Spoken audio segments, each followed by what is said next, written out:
আমরা তারা মাদ্রাসায় পড়ি, অন্য মানুষরা আমরা মনে করে আমরা খুব ভালো মানুষ। বাস্তবিক এখন মানুষ মাদ্রাসায় পড়লে সাধারণ মানুষে মনে করে মেসাব বেটা খুব ভালো মানুষ, তাহলে তো আমি ভালো মানুষ হয়ে থাকতাম। শুধু তো শিক্ষা নিলে হইতো নয়, আমার মাঝে নৈতিকতা থাকতে হইব। আর এক ধরনের শিক্ষা তো এখন আইসে, এটা করিয়া তো কোনো লাভ নাই, কোনো ইলিম হাসিল আমি করলাম না। আমার হুজুর হলে আমার পড়াইলা, আমার খানে দি ডুবলো, ওখানে দি বাইরে গেল, আমি কিছু শিখতে গেলাম না, আমি কোনো নলেজ আর্ন করলাম না, আমি কোনো ইলিম হাসিল করলাম না। আমি সাজেশন দেখিয়া, আমি নোট দেখিয়া, পরীক্ষা দিয়া শুধু পাস করলাম। আমার লক্ষ্য আর উদ্দেশ্য একটা সার্টিফিকেট নিয়ে আমি বাইরে যেতাম এবং সার্টিফিকেট নিয়ে একটা জব করতাম, একটা চাকরি করতাম। হ্যাঁ, এটা পারবো, অসুবিধা নাই।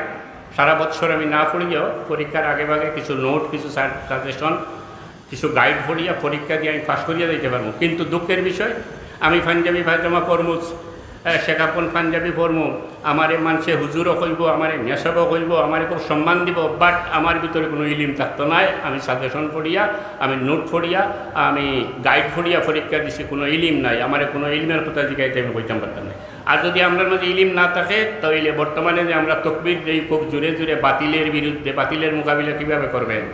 এই দেশের তো সবচেয়ে বড় ইমান বিনষ্টকারী বাতিল দল হইল লামাজবি। আপনারা আরও বাতিল দল হইন, আমি এইগুলা বেশ মানিয়ে নিতে চাই না। ওই যে মাইনর ছোটো ছোটো মুসলা লইয়া যেটা বিতর্ক, এটা বাদ দিয়ে আমরা ঐক্যবদ্ধ হইতে হইব।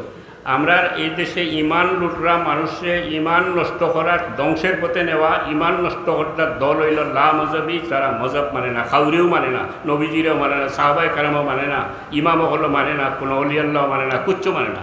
এরা হইল সবচেয়ে গুমরা দল, ইমান নষ্ট করা দল।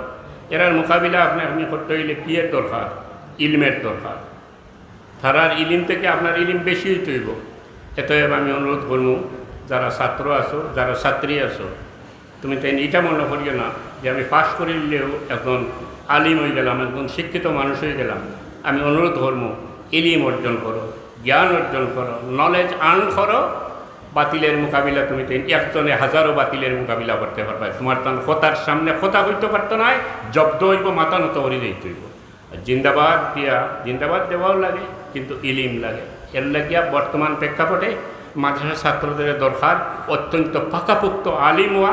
যে কোনো পরিস্থিতিতে, যে কোনো বাতিলের মোকাবিলায় কথা হইয়া লিখনের মাধ্যমে তারা মোকাবিলা করার নিজের এই যোগ্যতা অর্জন করা দরকার। যারা এদিকে এই রকমের আলিম হইতে পারবা, এটার দুনিয়া তো আপনারা ফায়দা পাইবা, আখেরা তো এটার জেজা পাইবা। এটা বহুত বড় একটা জেহাদ লামাজবিয়লের বিরুদ্ধে।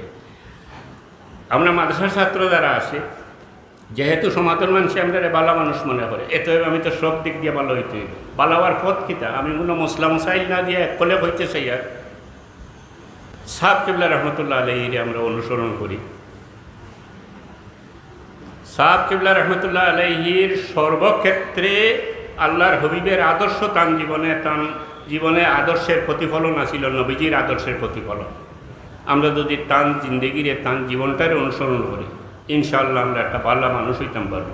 আমি মনে করি, আমি দাবি রাখি, আমি আশা রাখি, মাদ্রাসার ছেলেমেয়েরা এমনভাবে তোমার চরিত্রকে গঠন করিয়া তুলতে হয়, চলা ফিরা, কথাবার্তা, আচার আচরণ, সর্বক্ষেত্রে তুমি একজন ভালো মানুষ হইতে। তোমার সাথে যদি দেখা করে, তোমার সাথে কথা হয়, কিছু কথা হওয়ার পরে হরিয়া গিয়া এই কথা হইতো, আরেকজনটা হইতো যে এই ছেলেটা আমার মনে হয় মাদ্রাসায় পড়ে, এত ভালো ছেলে।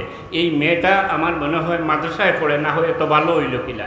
সব দিক দিয়া, কথাবার্তায়, আচার আচরণে, চলাফেরায়, সব ক্ষেত্রে আমরা সবচেয়ে ভালো মানুষ হইতাম। আমাদের মাঝে নৈতিকতা থাকতো। শিক্ষায় মানুষ নৈতিকতা লাভ করতে পারে না, এটা আলাদা সাবজেক্ট। এটা ঘর থেকে শিক্ষা আরম্ভ, এরপরে উস্তাদ হল আছে, এরপরে নিজে বড় বড় মনীষী ওগুলোর জীবনী পড়লে বোঝা যায় যে তার জীবনটা কীভাবে কাটিয়ে গেছে।